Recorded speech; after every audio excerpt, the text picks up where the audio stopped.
The first train on the line from Glasgow Queen Street to Fort William ran on the 7th of August 1894, a date which was to be commemorated exactly 100 years later when British Rail ran a celebratory centenary special on precisely the same route.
The West Highlands of Scotland are amongst the least inhabited parts of the British Isles. Consequently, railways came late to the mountains, and the story of how they reached the remote parts of Argyll is the stuff of legends. The centenary might never have happened. The West Highland Railway has never been a particularly profitable line, and its finances have been subjected to scrutiny like few others.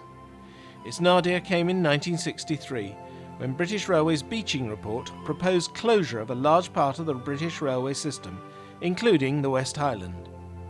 At this time it was in transition from a steam-operated line to a diesel one, but its infrastructure was virtually unchanged from its opening.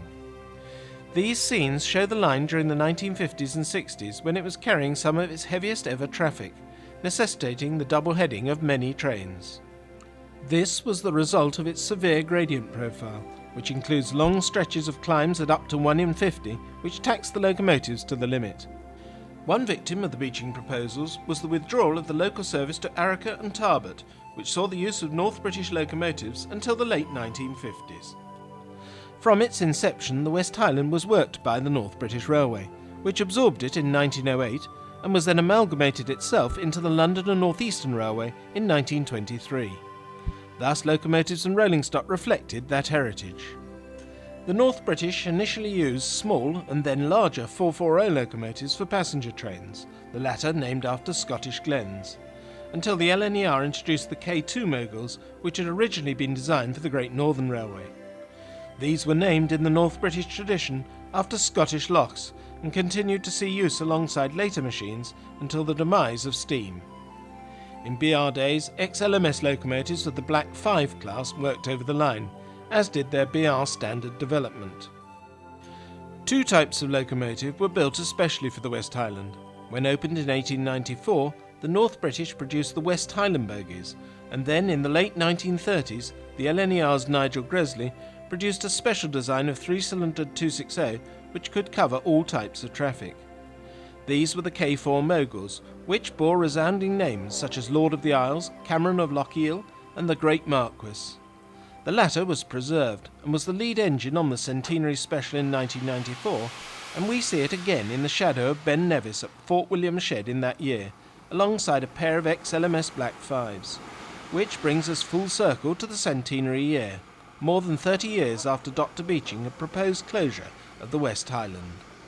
In many ways, those 30 years had seen more changes on the West Highland than had the previous 70, most of them in the last 10 years or so we're now going to review them and bring the West Highland story up to date and into the 21st century. The West Highland Railway has always been closely associated with Fort William. This is the only town of any size or importance on its route, and it was to assist the people of Lochaber that the line was built. The original station was built on the very edge of Loch Linnhe, between the loch and the town, and was always considered to be badly positioned. With the growth of car-borne tourism, the very enemy of the railway, an expansion of the town's road system was needed. So in 1975 the station was demolished to make way for a bypass, and a new station was built a few hundred yards northeast of its location. Standing at the buffer stops in the new station in 2001 is a pair of Class 37s on a Scottish Railway Preservation Society special. The story of the West Highland in the latter part of the 20th century is very much bound up in the story of the Class 37s, which were to be the last locomotives to be used on normal passenger service trains. They held sway until 1987, in which year we see some of their final passenger turns, a scene which had already seen many changes since the replacement of steam by diesel in the 1960s.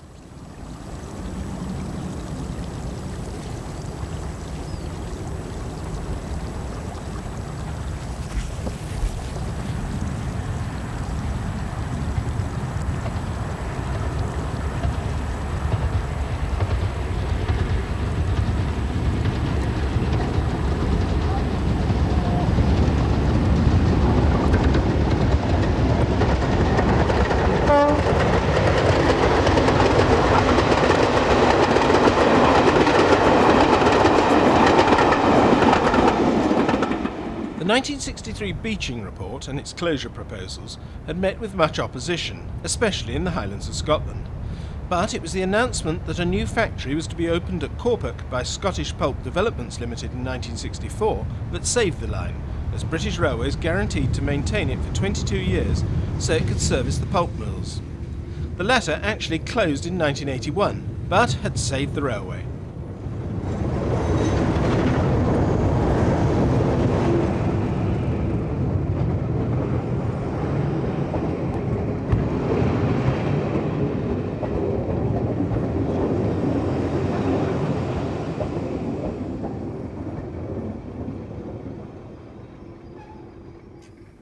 However, the following year saw another threat, as the Conservative government commissioned yet another review, this time under the leadership of Sir David Serpil, which recommended the closure of a large portion of what was left of the rural rail network, including the West Highland. Happily, and to the surprise of most commentators, the government rejected the report and decided that it would develop them instead, but would require British Rail to modernise them to reduce costs. In the meantime, subsidies would be given to underwrite losses on those lines which couldn't cover their costs. This was to lead to great changes on the West Highland Railway.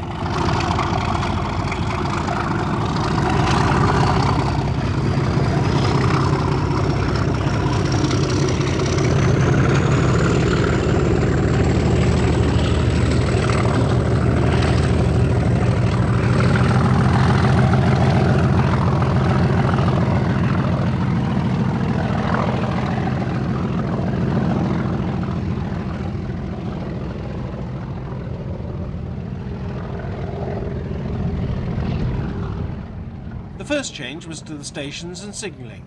Neither had seen much change since the line opened, although some of the most unremunerative stations had closed in 1964.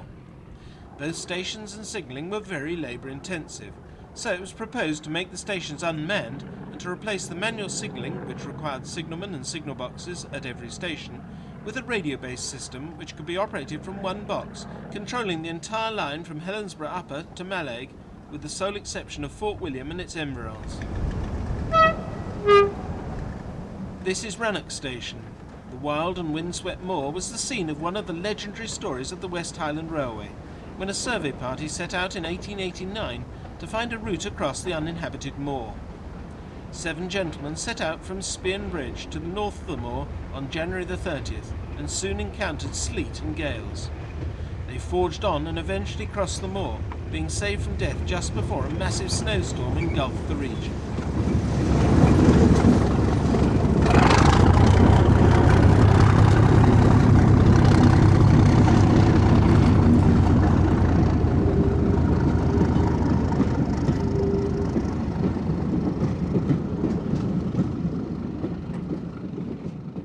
The survey party included Robert McAlpine, later to be the contractor for the West Highland extension to Mallaig. His great-grandson recalls the story.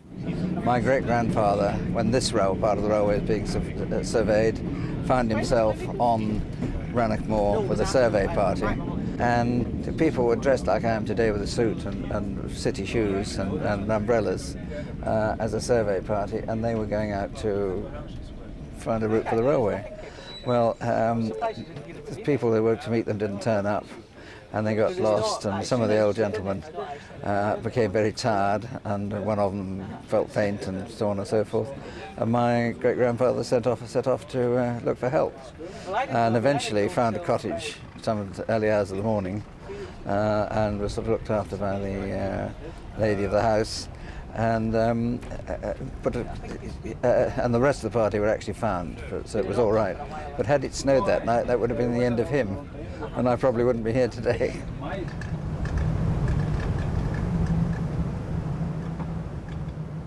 In the 1980s, the new signalling centre was to be located at Bannerby, from where the West Highland extension line had been opened in 1901. In steam days, the Mallaig line boasted similar traffic to the main line, and the same classes of steam locomotives were to be seen on it. It was never economic, and had only been built when the government guaranteed a 3% dividend on the £260,000 capital which was required to build the line. Like the West Highland Railway main line, it is still effectively underwritten by the government today by way of subsidies. It has found a new role and carries tourists in ever-increasing numbers. The railways are now more successful than at any time in their history. The Mallaig line is renowned for its fabulous scenery, illustrated here by a Class 37 hauled excursion train running along Loch Elt.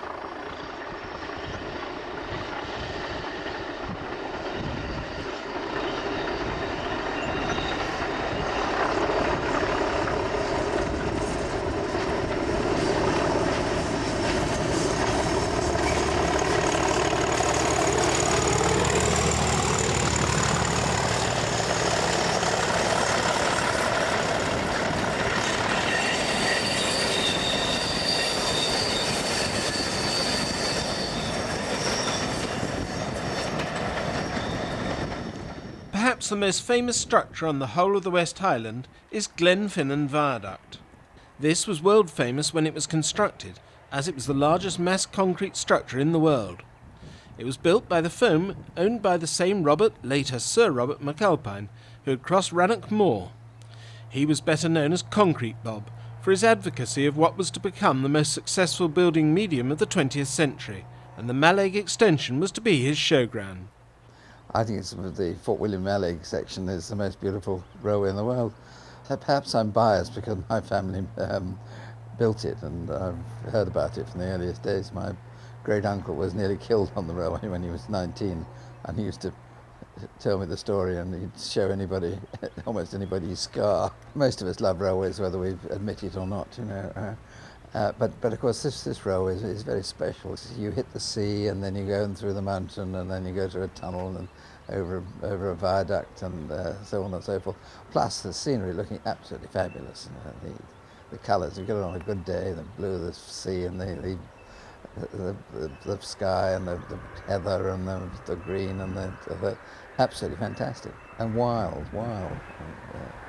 Really exciting. It's part of life, always has been. And so many times in my lifetime it's going to be closed, you know.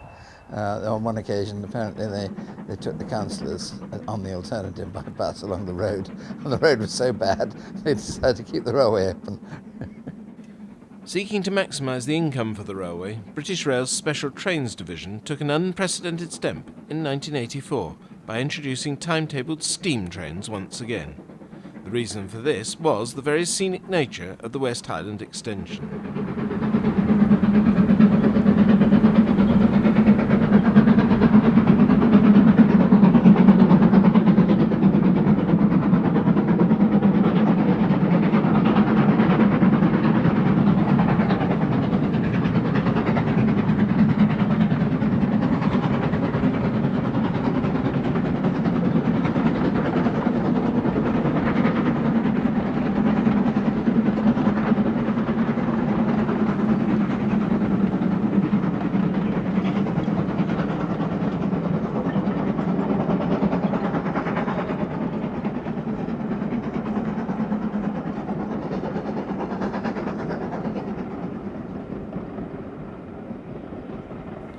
Throughout the summer season, steam trains once again run through the mountains and over the famous concrete Glenfinnan viaduct to the white sand beaches of the West Highlands. This was an instant hit. Following on from the radio signalling installation, the second initiative to reduce costs on the West Highland Railway was the replacement of the traditional locomotive-hauled passenger trains by multiple-unit or self-propelled trains. The resulting trains were the Class 156 Sprinter units, introduced in the late 1980s. They're far cheaper to operate than traditional trains and allow simplification of terminus working, as they can be driven from either end, thus further reducing running and infrastructure costs. The final initiative to reduce the cost of the railways was the 1995 privatisation of the railways. So far as the West Highland was concerned, this only led to changes in the appearance of the trains. The whole of the Scottish local rail network was consolidated into one franchise, which took the name ScotRail, a title which had been in use by British Rail from 1984. The first franchise was won and operated by National Express, but they were succeeded after 10 years by First Group, which also kept the ScotRail branding whilst introducing its own livery variation. Both these companies started off as bus operators.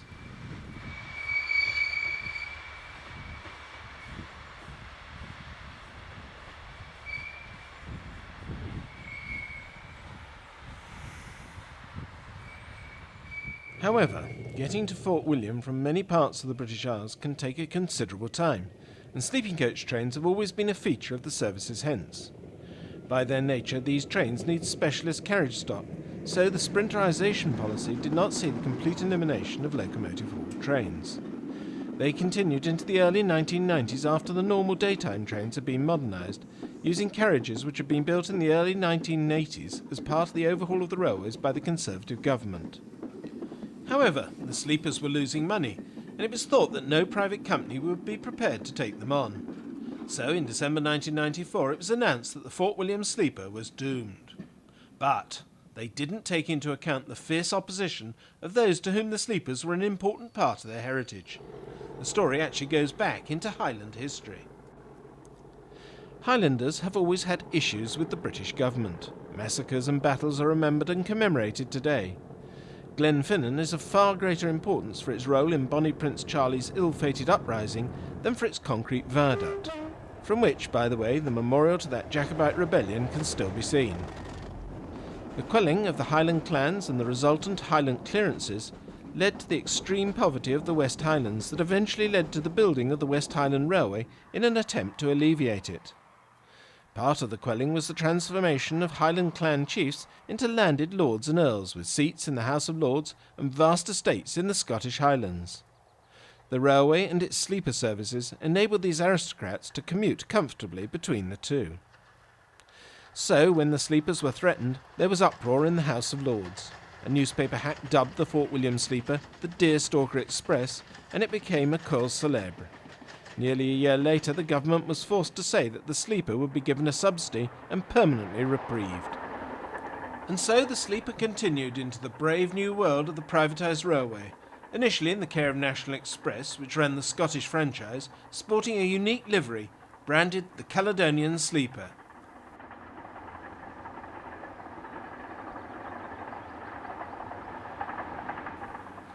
This service was also taken over by First Group when it took over the ScotRail franchise. I would suggest perhaps not an anachronism. I think they're very relevant to today's travelling world, and I think they make a difference to the people in the communities we serve, and were very relevant for Scotland as it is politically today, and indeed in terms of the railway within Britain.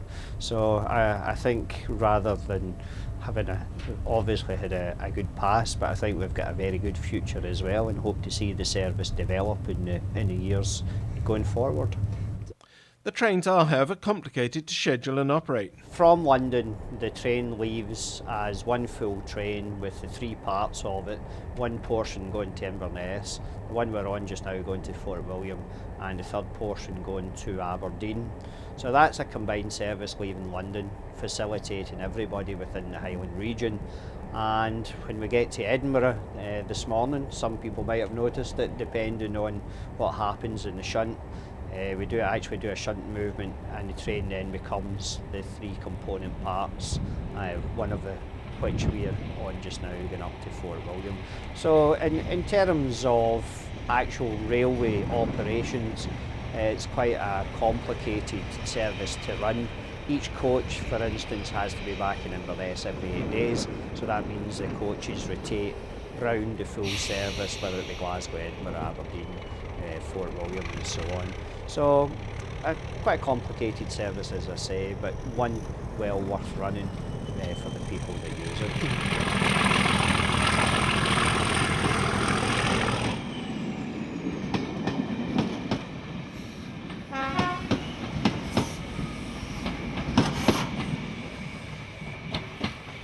Many excursions and special trains visit the West Highland at many times of the year. Various diesel classes have been used in recent times, but the Class 37s have been the principal ones because they are fitted with the radio signalling equipment. Here we see the Scottish Railway Preservation Society special train, previously seen at Fort William, approaching Gorton Loop between Bridge of Orkney and Rannoch in the year 2000.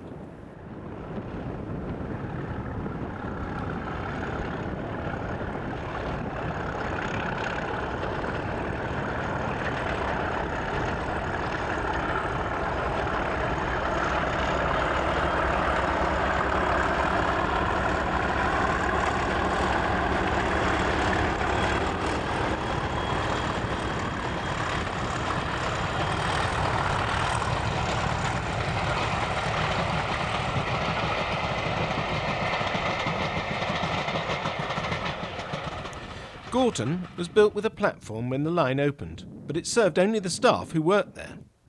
The platform became redundant when Gorton was reduced to an engineer's siding and was no longer needed for scheduled trains to pass. Today it is accessed by working the ground frames at either end. These are released by radio command. The radio signalling system works through two-way receivers in the locomotives with commands issued from the signalling base at Bannerby. It is effectively a modern version of the traditional token system used since the 19th century. Drivers are electronically issued with tokens to give them permission to enter a section. These can be from one section to another, or issued as long section tokens, which give the driver the road between 2 or more block posts. The Class 37s were also needed for freight work. Another class member approaches Gorton.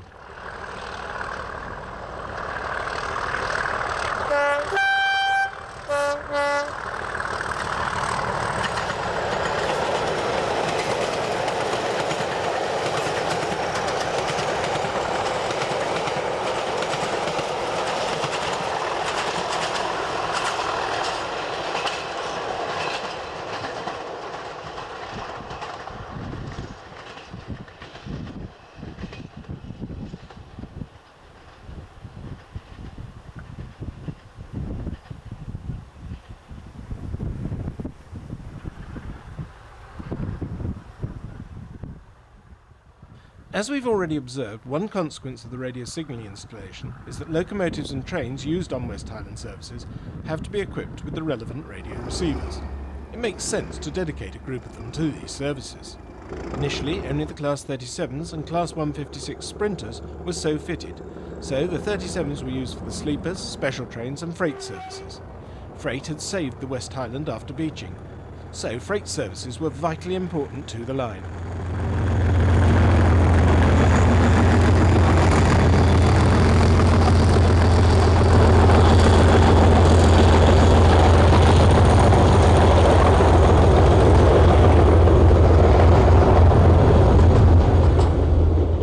Although the pulp mill at Corpach had closed in 1981, an associated sawmill continued to prosper. Timber remains an important product in the Highlands, and the railways are still the most effective way to transport it over great distances, especially as most Highland roads are quite small. This is an example, all too rare, of road and rail transport operating in conjunction with one another.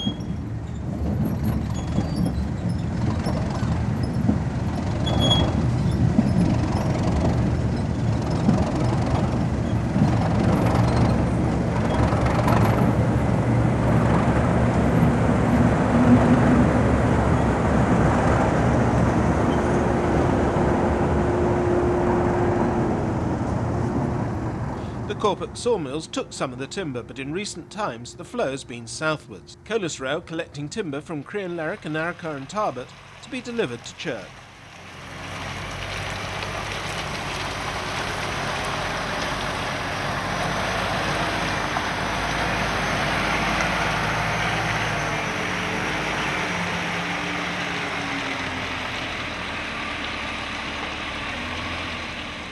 For many years there was an oil terminal just beyond Mallaig Junction, which was renamed Fort William Junction when the radio signalling was introduced, and oil traffic was conveyed as part of the general traffic freight trains, and sometimes in dedicated trains.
When the radio signalling system was devised, it was excellent for simple stretches of line, but not suitable for complicated ones. Although both the main line and the Mallaig extension were radio signalled, Fort William Junction and the station area remained under the control of conventional signalling. Thus, semaphore signals, operated from Fort William Junction's signal box, form the interfaces to the two radio signalled routes. This Class 37 has just been given permission by the Fort William Junction signalman to enter the yard.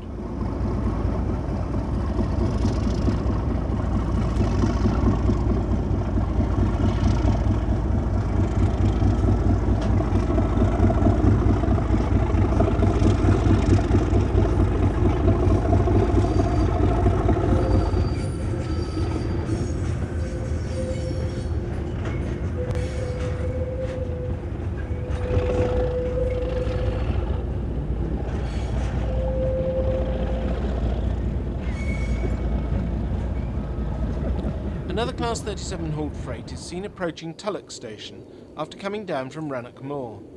This was the Speedlink service operated by British Rail until the end of the 1980s, which conveyed goods in small wagon loads as well as bulk traffic.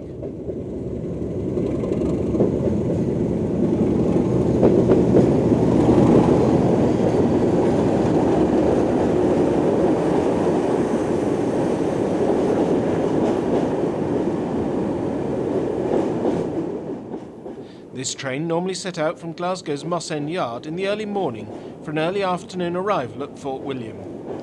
The wagons show the variety of freight traffic still carried over the line at this time.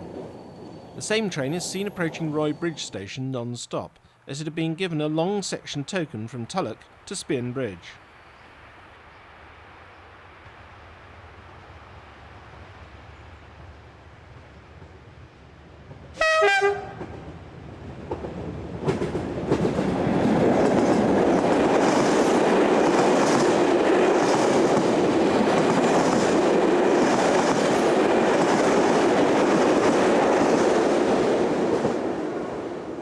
On, Spearn Bridge sees a short-lived container service headed by one of the Class 37s re-liveried to haul the luxury Royal Scotsman Land Cruise train.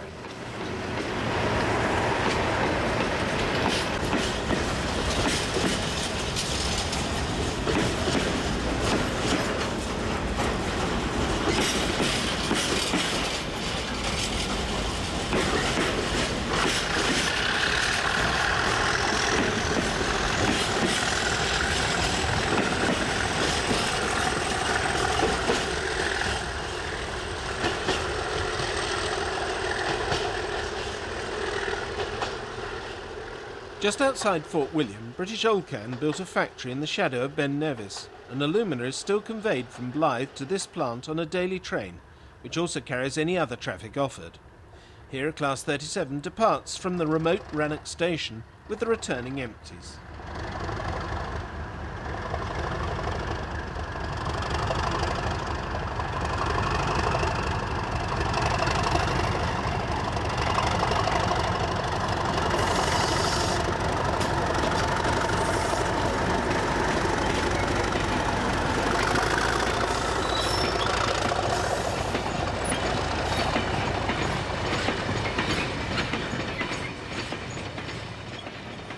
This train was run on August 2nd, 2000. The following day, another southbound freight is seen approaching Rennaissance over a viaduct which gave the engineers of the West Highland Railway a lot of problems. Rennaissance Moor is boggy and treacherous. The area just to the north of the station was a 20-foot deep peat bog, and the engineers had to cross this for 1,000 feet. They resorted to the construction of a 9-span steel viaduct on foundations scooped out to the boulder clay beneath the bog. The granite piers were built from rock excavated from a cutting just to the north of here.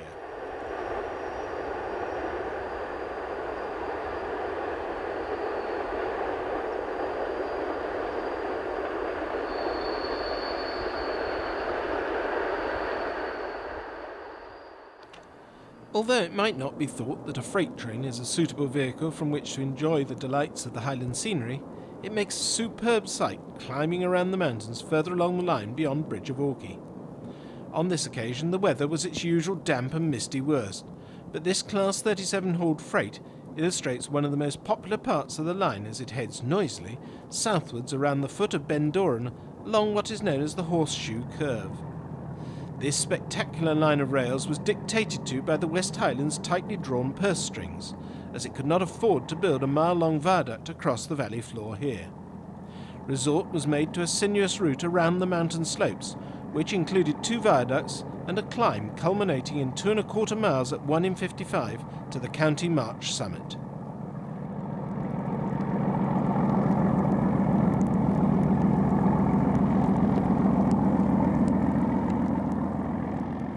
Today, freight is Class 66 hauled. The first train on the 3rd of July 2000 was headed by one of these now ubiquitous machines with a Class 37 behind it for insurance. Once again we see a train in the magnificent mountain territory around Bridge of Orkney and County March summit, this time in totally untypical West Highland weather.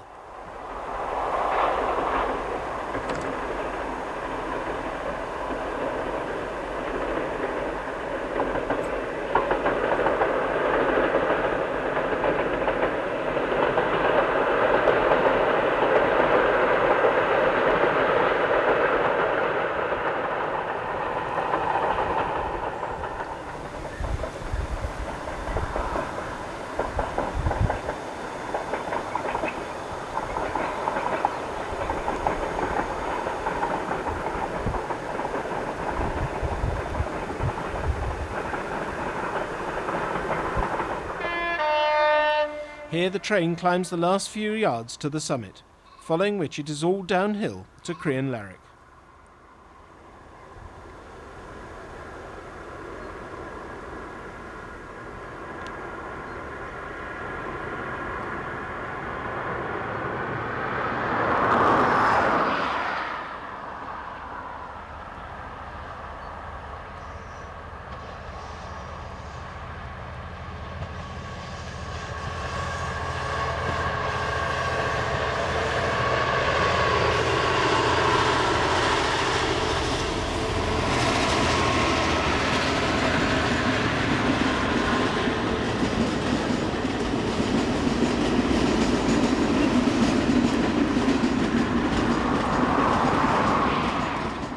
Following this test, a number of the class was fitted with the necessary in-cab radio signalling devices, and the long reign of the Class 37s on freight came to an end.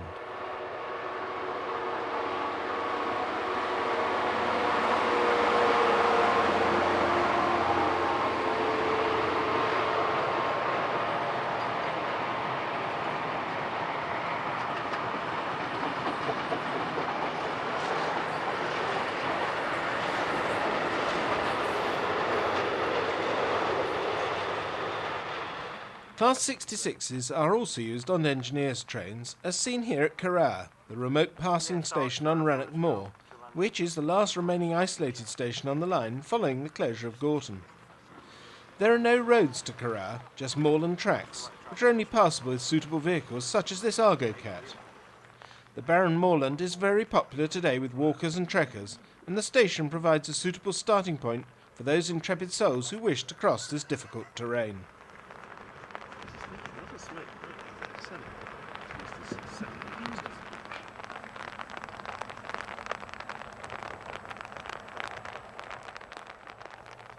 The Class 66 is at the summit of the line, 1,347 feet above sea level. This was once marked by notice boards, which fell, like much of the lineside furniture, into a dilapidated state. However, since this train was filmed, new summit marker boards have been erected. The train is carrying materials for track renewals, the responsibility of National Rail, who hire in EWS Class 66s for such duties.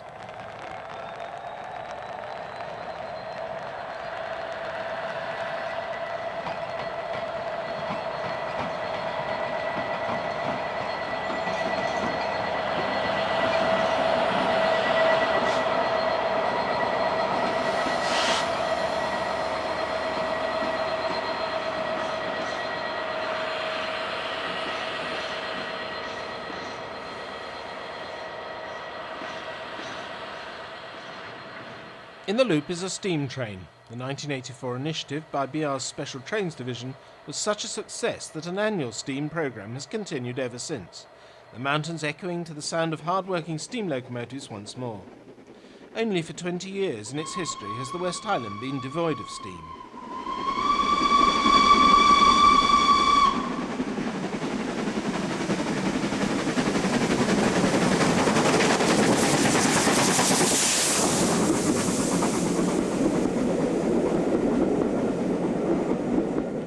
Here we see a special steam train chartered by railway photographers climbing up towards Carrara around one of the most spectacular curves at the top of the long haul from Tulloch past Loch Traig.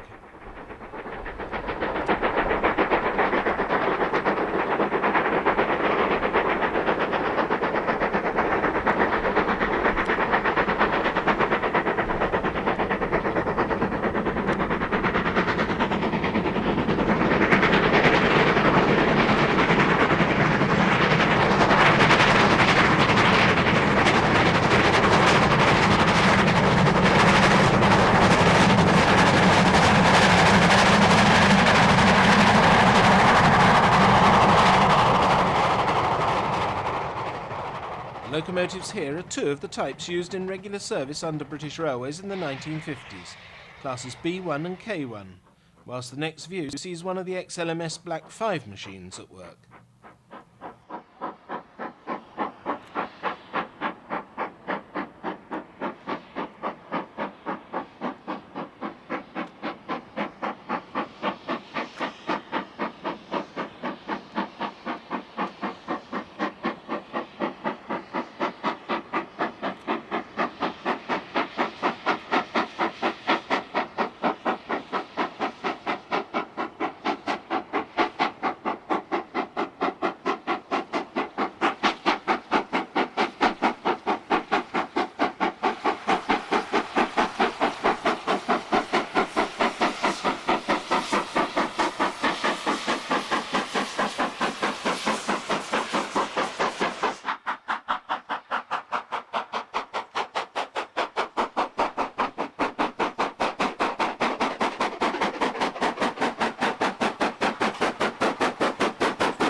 The sound of a fast-running moorland stream almost drowns out the sound of the Black 5 at the appropriately named Hell's Corner.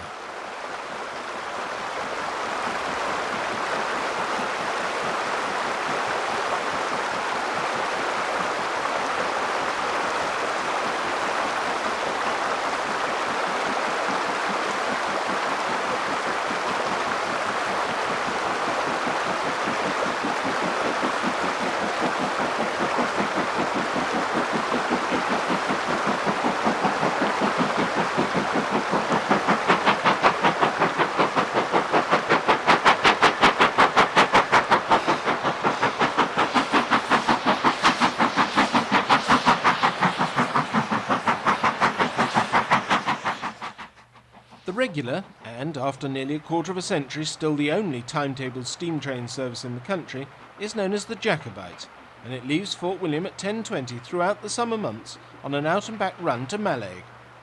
Different seasons have seen a variety of steam locomotives, and following privatisation of the railways in 1995, the operation has been run by West Coast Railways based at Carnforth in Lancashire. West Coast have also provided a steam locomotive in stock for the highly successful Harry Potter films, the steam sequences being filmed on the West Highland extension, using an ex-Great Western Hall class locomotive, Alton Hall.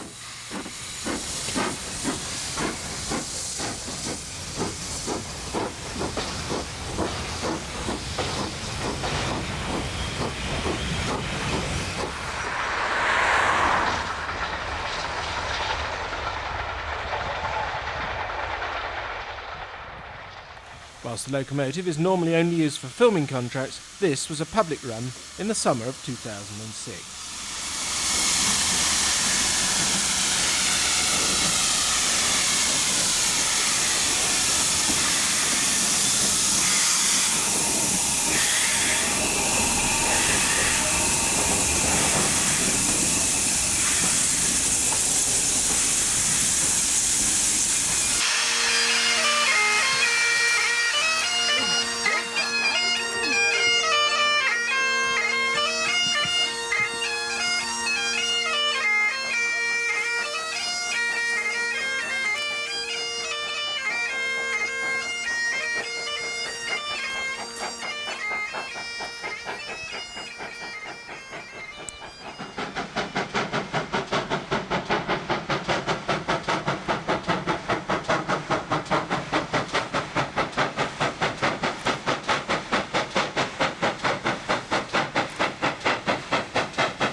What better way to see the glories of the West Highland extension than behind a steam locomotive, and one as famous as this?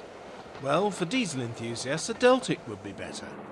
In the summer of 2004, two of these famous East Coast thoroughbreds traversed the whole of the West Highland system, returning along Loch Elt in the early hours of the longest day.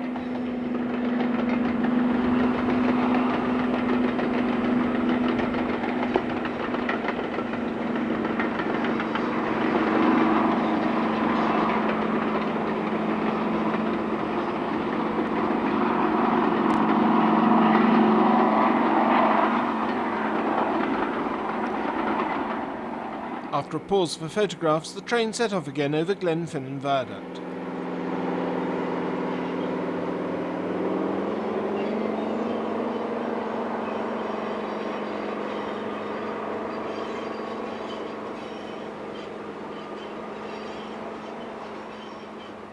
Reversing at Fort William, the train is next seen getting the road past the siding which leads to the Oldcam factory, just at the outer extent of Fort William Junction's signalling area.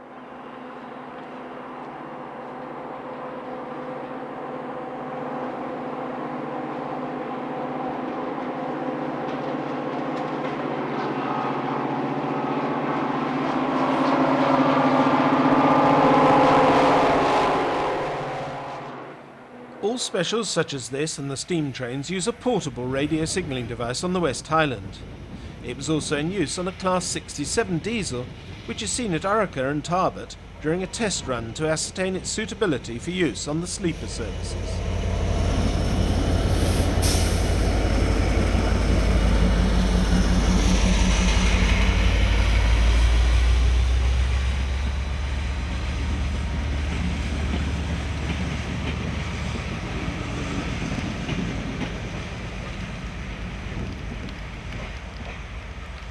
It was evidently a success, as members of the class were fitted with radios and took over the sleepers from the venerable Class 37s.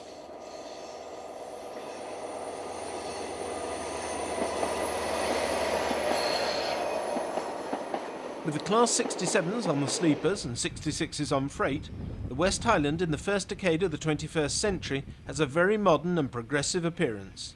This would undoubtedly have pleased J.H. Renton, one of the directors of the company, who gave some of his personal fortune to complete it when the capital ran out. The navvies carved this effigy of him in a granite boulder which remains today as a lasting monument to him on Rannoch Station.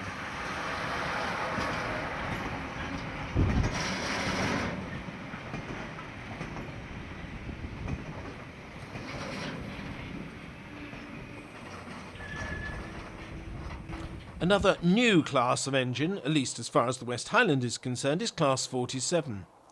Recent track upgrades have allowed these heavyweight vintage locomotives onto West Highland metals for the first time, and they've been used on a number of special trains in recent days.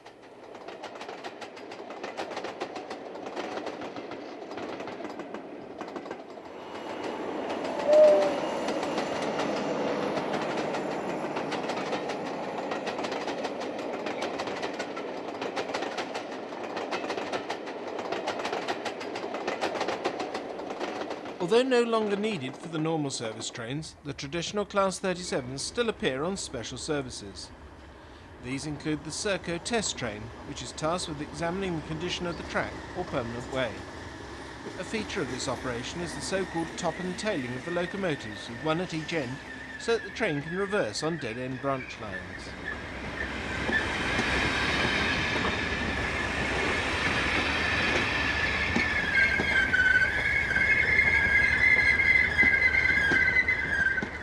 The 37s are also still to be seen on passenger specials. This is another train at Rannoch, formed of the Royal Scotsman stock. For some time this was worked by EWS locomotives, but later operations were taken over by West Coast Railways, who also use this ubiquitous class.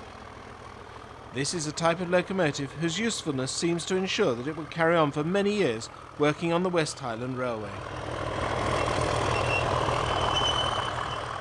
And of course the Class 37's Power Enthusiast tours. This is the Scottish Railway Preservation Society charter train arriving at Fort William Junction.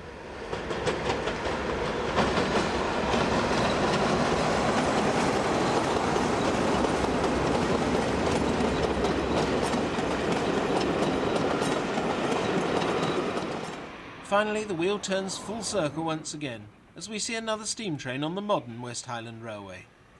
Their role is now that of a tourist attraction, but they've played an important role in the renaissance of the line over which they once worked as everyday motive power. And in the summer they are once again working every day on this beautiful and remarkable railway.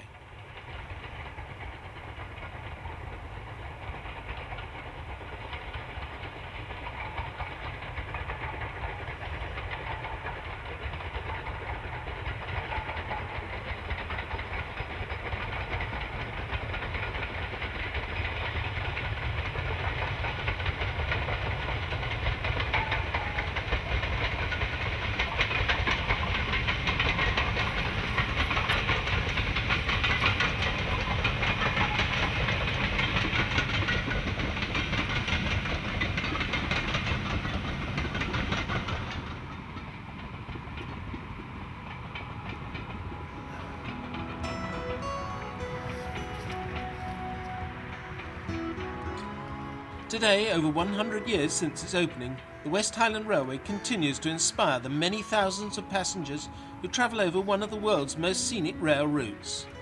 With the great increase in rail travel, it has now secured its position for future generations to enjoy.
So much money.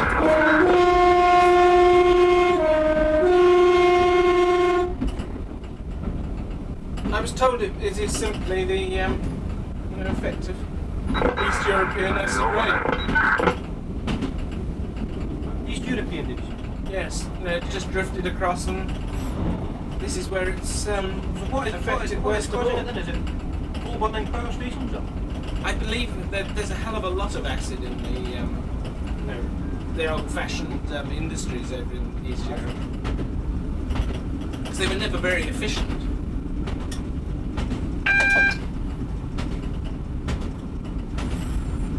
Because in Germany, it's destroyed many forests completely, blackened stumps. This time of year, you wouldn't really think of it, because you look at them and think, oh, well, it's autumn coloured. Yes, I do see that. But this was right at the height of the summer we saw it. It was terrible. This is Tantrum Summit then. Kind of something. We went all the way to Bridgeport. We drop all the way to Bridge Walking then.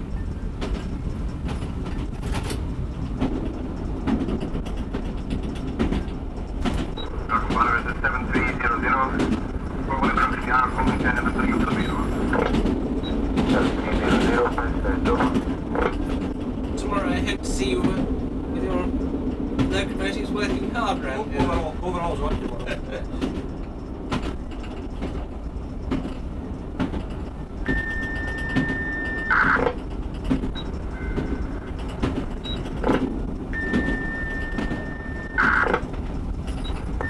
You really can appreciate the drop from here, can't you? Yes, it's quite a fun. Incredible.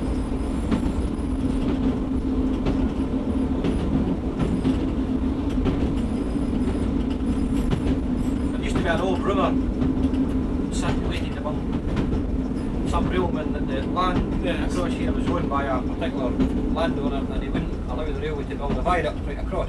Yes. And That's why it came it's all the way survived down. being passed down by certain people. I think you and I would appreciate that the cost of a viaduct across there would have been Well, phenomenal. yes. And also the gradient to drop this amount of the And ground. doing it this way, you use the lie of the land Yes. and two short viaducts. Well, certainly throughout they've used the lie of the land on the whole railway, haven't they?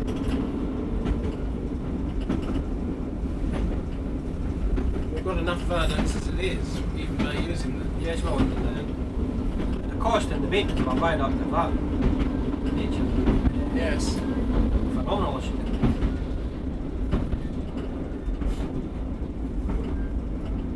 Splendid round here, though, isn't it?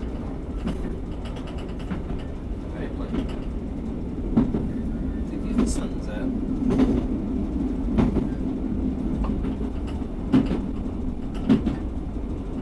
It was rather better than the last journey we had when we went down to Oban in the rain the whole way.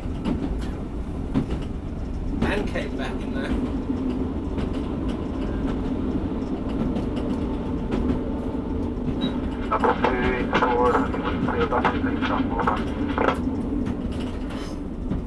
Double T for affirmative, by the way.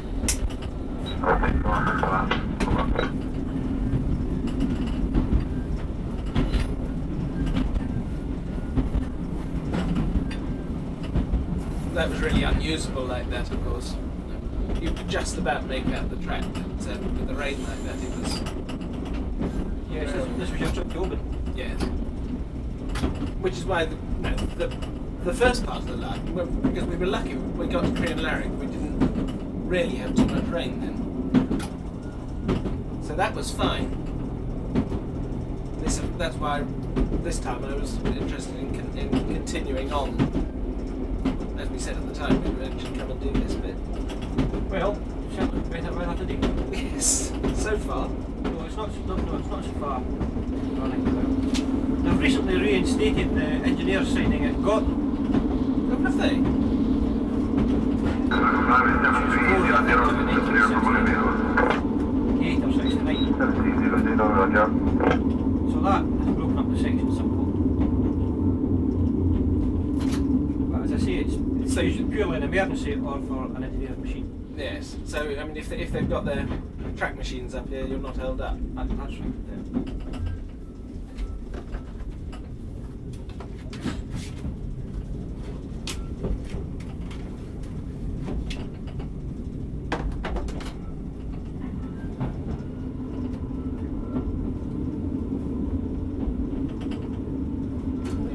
Seemingly removed a lattice pierce signal quite recently, because there wasn't one at Tyndrum, was there? Perhaps that's it. Taking it, Lying there in the yard. perhaps it fell down. That's possible. 2284 Bridge of Argyll down, holding second, over.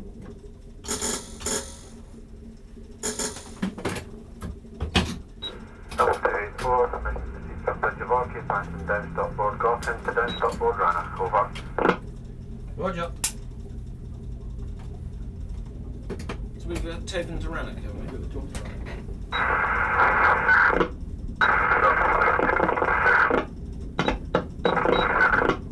Q124, request update on Bridge of Argyll, here's token on. 124, nice to see you, over.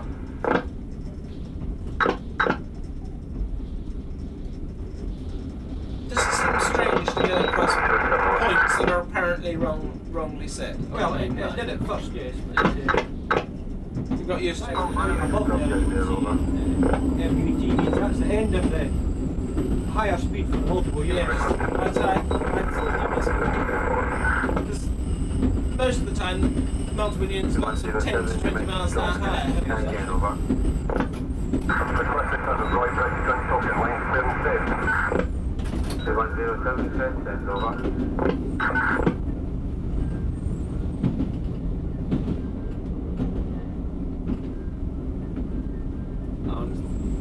So we get the speed up again. And this is the new section of track, isn't it?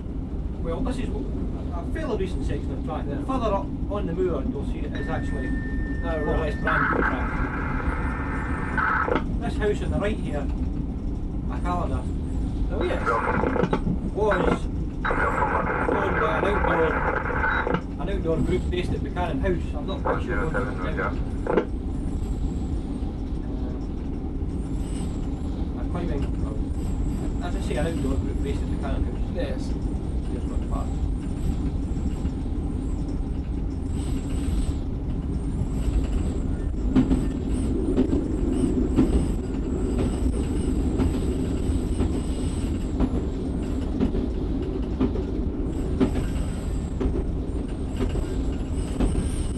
So are we on full power trying to... We're now at full power again. Quite a climb up through there. Yeah.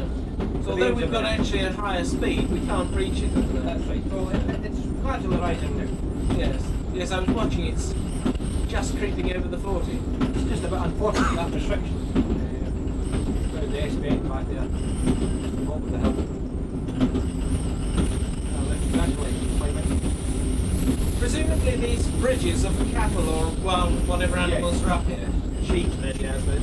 Sheep. But the sheep would tend to get... I suppose they won't get through that fencing so well, though, will they?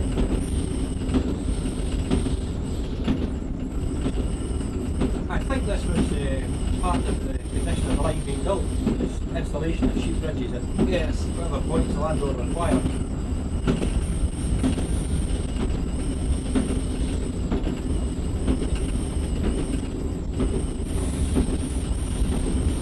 Something that never ceases to amaze me is the miles of fencing that railways have to put up.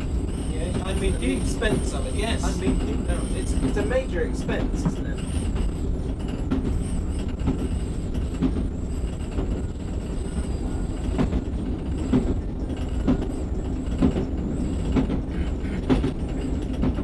I suppose that was something that was written into the agreements when the lines were built and the current railway management Yes. is obliged to maintain them. It seems to be one thing that Britain's railways have always had, where foreign railways have never had to do. They were the cow catchers instead. Get the way you can.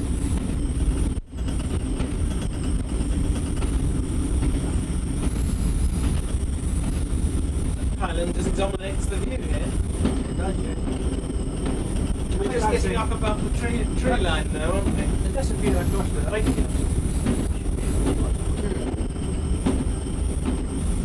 Good.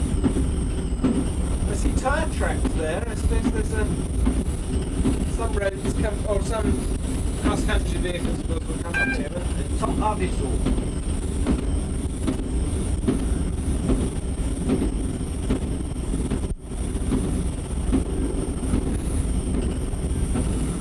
So this is us approaching the engineer siding I was telling you about. Oh, that's what the board's for the gore.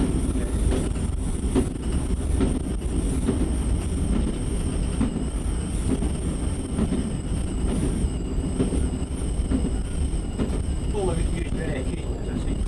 When was it reinstalled? Along with the RETV, so that was about 1987 Sorry? or 88. But it's not used as a running loop at all. Well, an emergency they could use it. Yeah, but not on normal practice. It's not that much.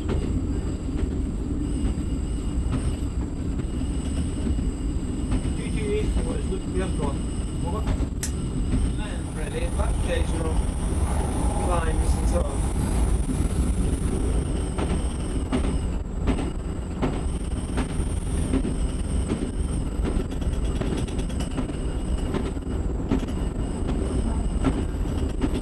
Bearing in mind, of course, that most of this line was floating across. 40. Floating! Oh, but on timber. Timber, trees, brushwood, all sorts. Yes, of course, that was the way they could actually achieve 7300, it. have you went clear to Cambridge, over? So, 7300, affirmative. Roger.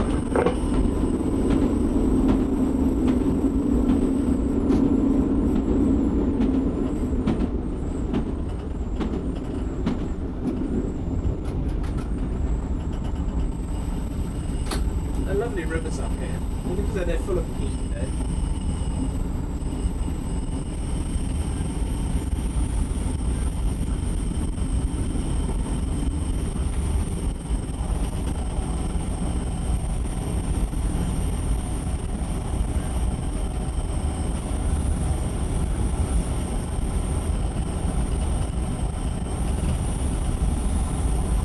Strange, at one stage we seemed to have got above the tree line and now there's the forest again. Well, the plantation. really can't get out there. 306, are you receiving over?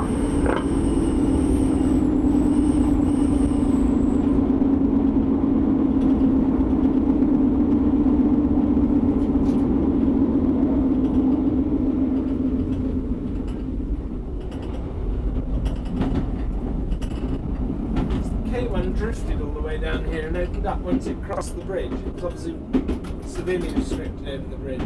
Yes, 40 overbirds for locals, and 45 for neighbours.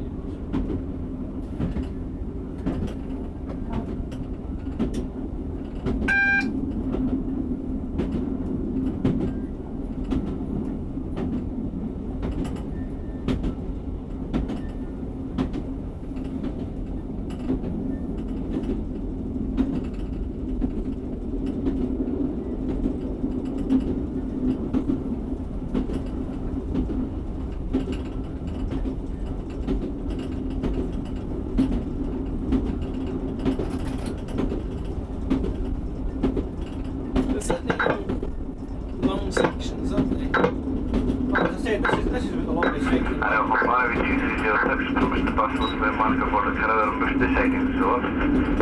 It's 15 and 3/4 miles. What's it like to come 306, permission to pass left clear marker for the Canada sidings, over.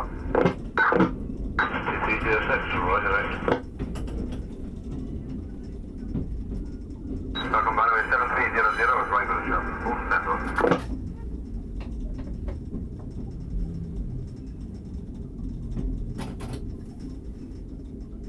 7300, press send for double exchange, over.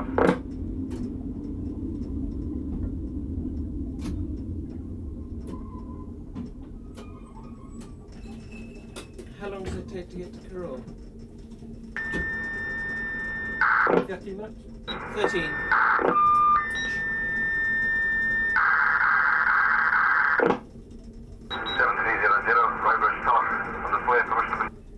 2284 Rannoch Tulloch on display. Over. 2284, please from Rannoch, passing down stopboard tower to down stopboard Tulloch. Over. Roger.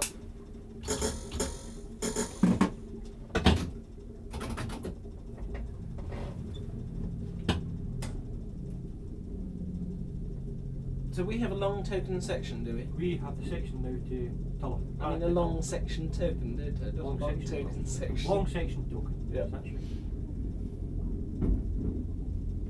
Yeah, as we said earlier on, the siding at Canower is in the same bracket as the one at Gorton. It's an engineer siding. Yes. And this is an example of it actually being used.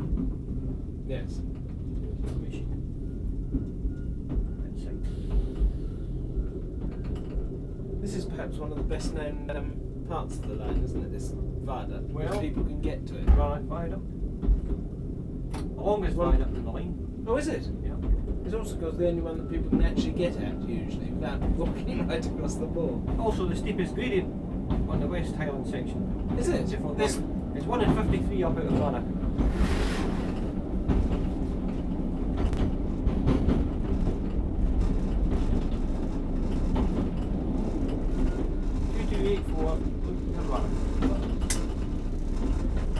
Double 284, Roger.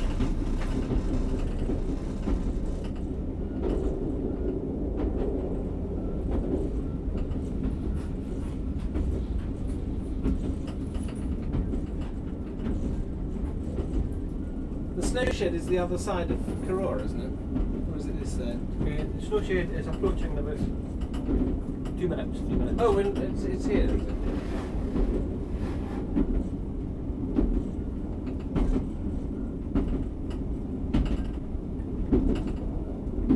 Now you'd have enjoyed this with 227s, Jeremy, on the 6 o'clock Fort William. With the Glasgow and London portions combined, it was double headed. Just gave you that extra reserve power. Yes. Yes, that must have been rather nice. And they used to come thumping up here. And at that time, very few paid any attention to what was going on. Yes, that's the trouble, isn't it? Rather sad, isn't it? Unfortunately, it was just before the mass ownership of cameras, generally.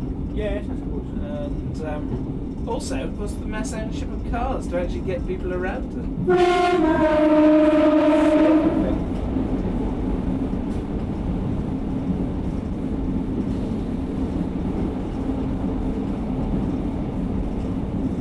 These trains, of course, handle the gradients effortlessly, as you can see. Yes. In most cases, you're right up the line speed, uphill as well as down. Yes. Well, that, of course, is the joy of modern traction, isn't it? And you can do it day in, day out. Yeah, that's right.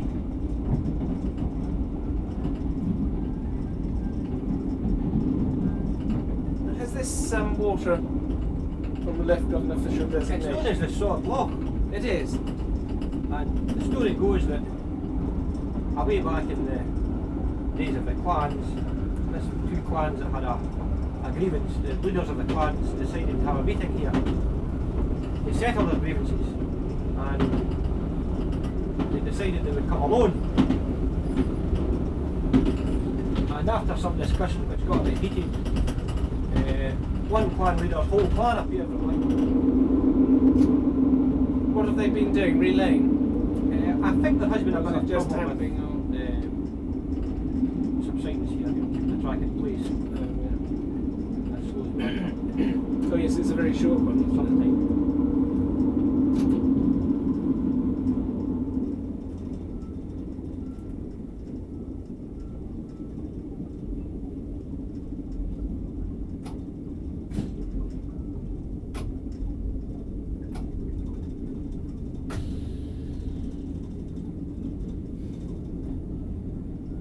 What building looked as though it was abandoned some considerable time ago? Yes, it went to fire there some years ago. This is a 70 mile post right there on the left, I just passed. 70. The 70 mile post. That's from Queen Street, presumably. is it? From Craigendorn. From Craigendorn. From Craigendorn. Station duties, and then once we depart, we'll let man Go straight on. we've left. From double 6, come stopboard 1 Does that mean the track machine has got to wait until we're at Tulloch, as we've got the token? We've got the token through now. So he's got to wait until we're in telephone. Got to wait.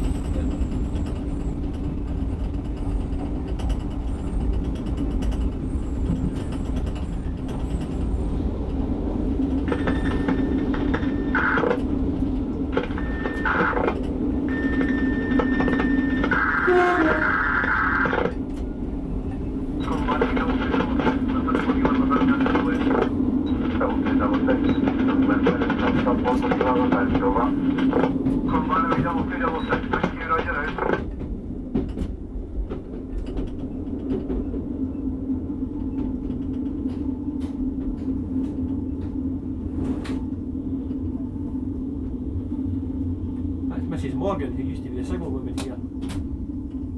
She lives up here then. She lives in the house on the right there. Yes. So she's actually the only inhabitant. Well, Jim's there as well. They run a sort of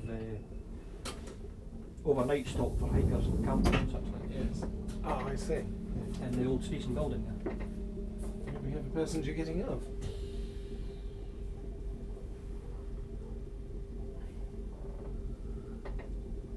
Well, I don't envy him his hike today.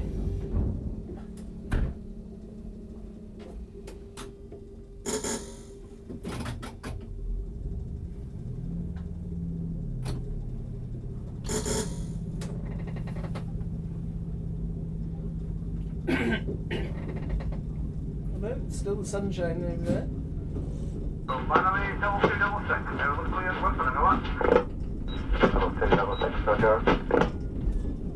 They have to actually put the key in to Yes, they have to release the frame to get out. frame. And that's the summit board, isn't it? Yes, 1350 feet. Unfortunately, Not much of the board left. part of it's fallen down. Very Well, windy. this one on this side's gone virtually completely. Very windy, very windy up here at night. Yes. I expect Mr. Green will have news for them. So from now on, it's roll downhill to Tulloch. 2284 is look clear colour. Over.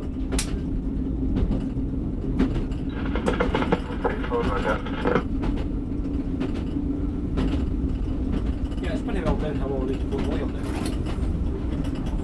Yes, of course. Anyway, quite very speed then. You've really just got to control the brakes, effectively.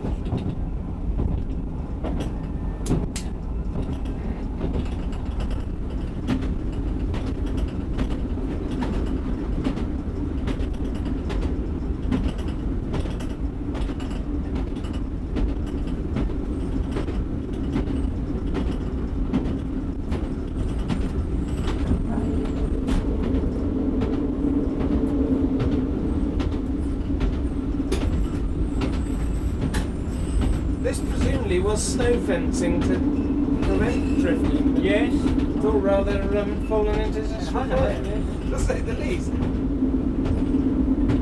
I would have thought if it was needed once, it must still be needed, this snow. I thought they'd keep it up, wouldn't they?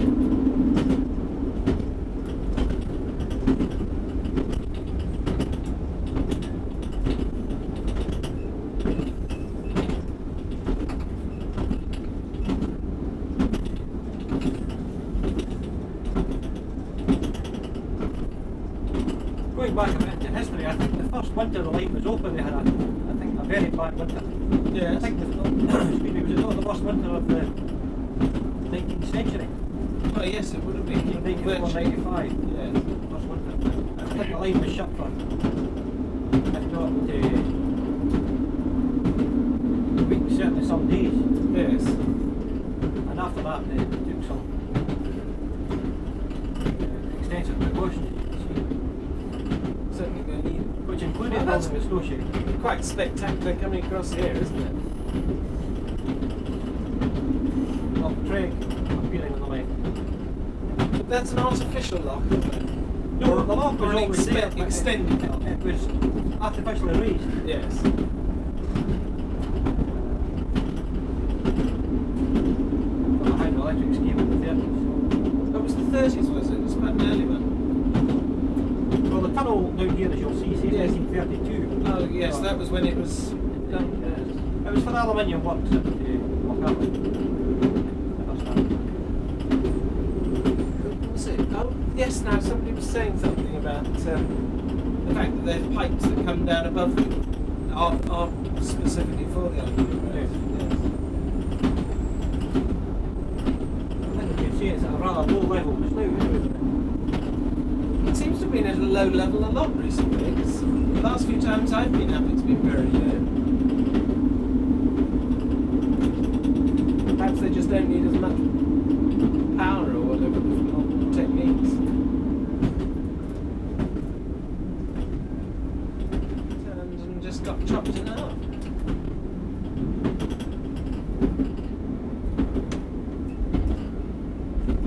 It's always magical to watch the steam engines climbing up here.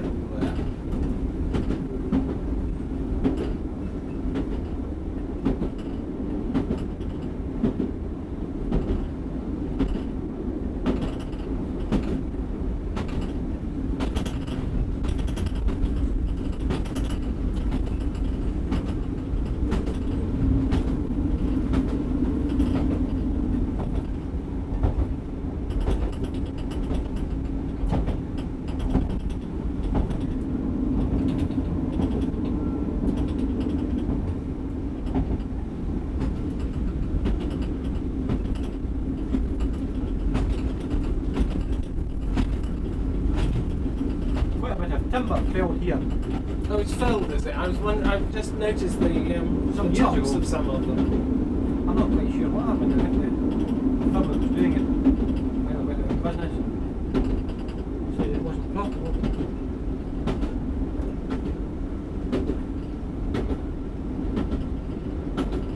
It really shows the way the railway just uses the contours. Because some bits where you expect it to go straight, it just twists a little. Points to the hillside.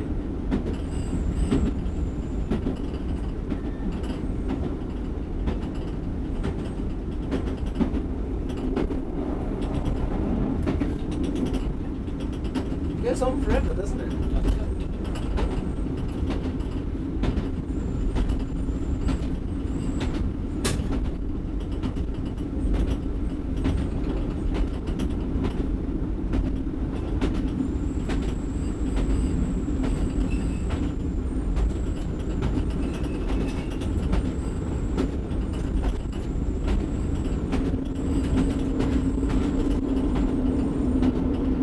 Sun shining on the water there.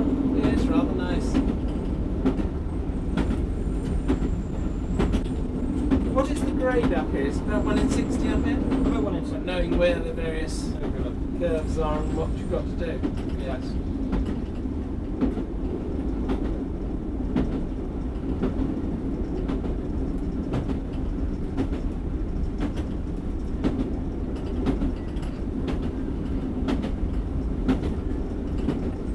It's check rails the entire time, isn't it? Here. Yes, it's okay. Expensive to check for safety. Yes.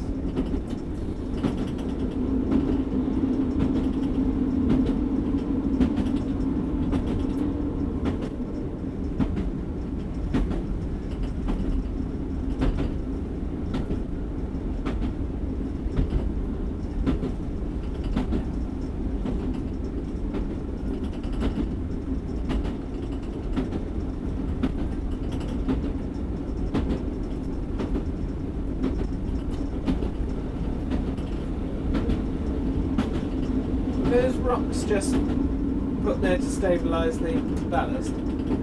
Well, this is where it was. The track was pulled into the hillside of it. You see, as you can Oh, see. was it? Oh, yes, it's Cut the through tunnel. short tunnel here. I understand the track was originally further out.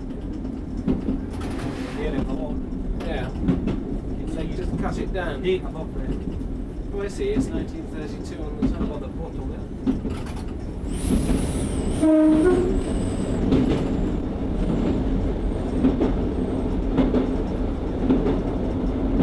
I expect this was all done at the aluminium company's expense.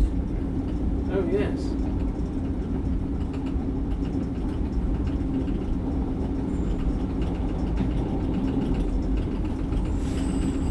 It's a comparatively small dam, isn't it? For the amount of a lock it's built up. Certainly appears to be a low just now.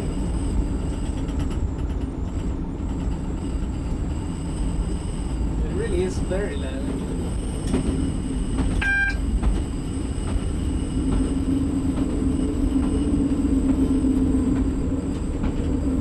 Could be a bit sticking around here. Sorry? Something like Oh, right.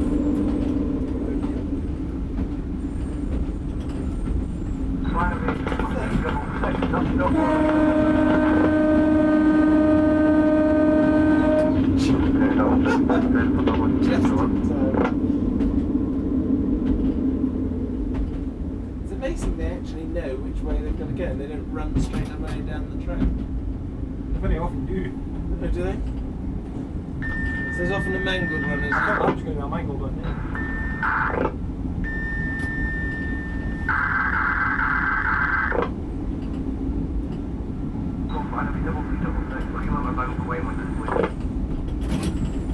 Double two, double six.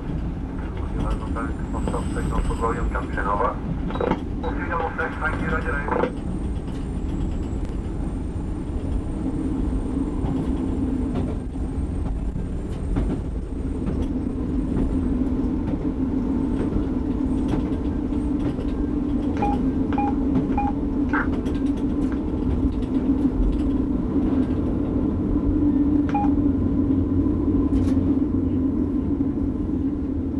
The numbers indicate the change of channel. That's don't the they? channel change.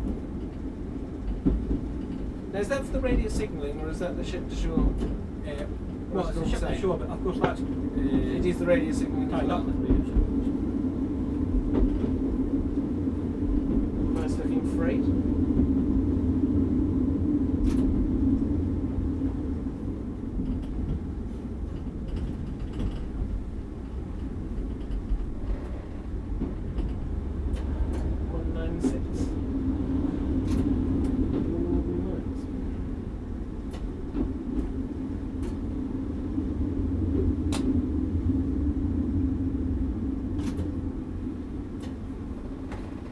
Two 2284, Tulla, down, holding send, over.